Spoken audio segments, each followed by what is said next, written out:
Aloha from Hawaii. I'm Amanda Ellis, and I lead global partnerships for the exciting new Julianne Wrigley Global Futures Laboratory at Arizona State University.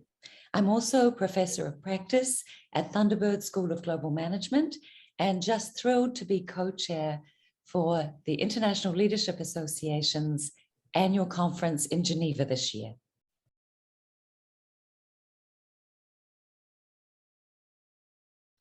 Reimagining leadership together is absolutely what the world needs right now. At the conference last year, I was privileged to moderate a session with the head of the World Health Organization, Dr. Tedros Ghebreyesus.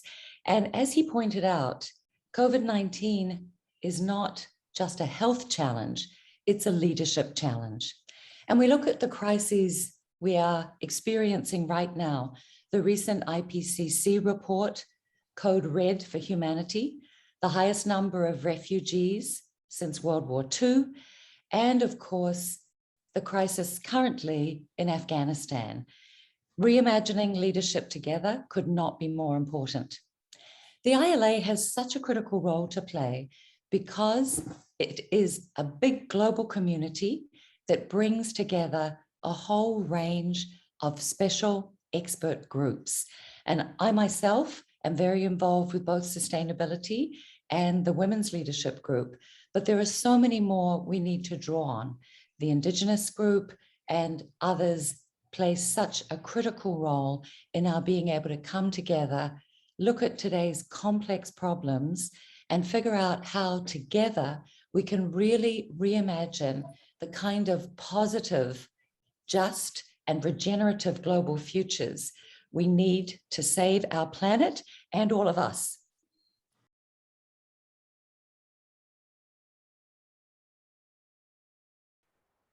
ASU is the most innovative university in the United States. It has been for the past 6 years ahead of Stanford and MIT. And there's really a sense of urgency at the time in which we find ourselves to ensure that we partner and collaborate with global leaders who really are committed to creating positive global futures. Now, just last year, Julianne Wrigley, as the founding benefactor of the Global Futures Laboratory, along with ASU President Michael Crow and VP Peter Schlosser, launched the Global Futures Laboratory with no less of a mission than ensuring that we keep the planet habitable and we pass on a legacy to future generations that will allow them not only to survive, but to thrive. And that's what I find so exciting about the partnership between ASU and the International Leadership Association. It's really about how we come together with bold, courageous leadership to solve the planet's big problems through a transdisciplinary focus and to collaborate together so that everybody has a seat at the table in ensuring just and regenerative global futures. ASU is also #1 for the impact of the Sustainable Development Goals in the US and in the top 10 globally. And it's really an unprecedented time because in 2015, when I was ambassador to the United Nations in Geneva for New Zealand, 193 member countries came together and created a global development agenda for the next 15 years. So from 2015 to 2030, there is a blueprint for going forward. And that comprises 17 sustainable development goals. So all sorts of exciting things will be happening at the conference, including a student case study around the SDGs.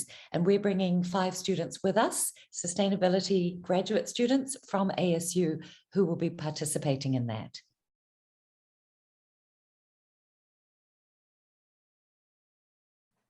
There are so many critical conversations right now, not least the ongoing COVID-19 pandemic, but especially too in the aftermath of both the Intergovernmental Panel on Climate Change and the UNICEF Children's Climate Index. really, we are at such a critical tipping point. And as Oceans icon Sylvia Earle says, this decade is the most decisive in the next 10,000. So I have no doubt the delegates will be talking about COVID, we'll be talking about climate, and we'll be talking about the transition in Afghanistan, which of course is so relevant in Geneva as the second international UN city, and of course home to the UN High Commission on Refugees.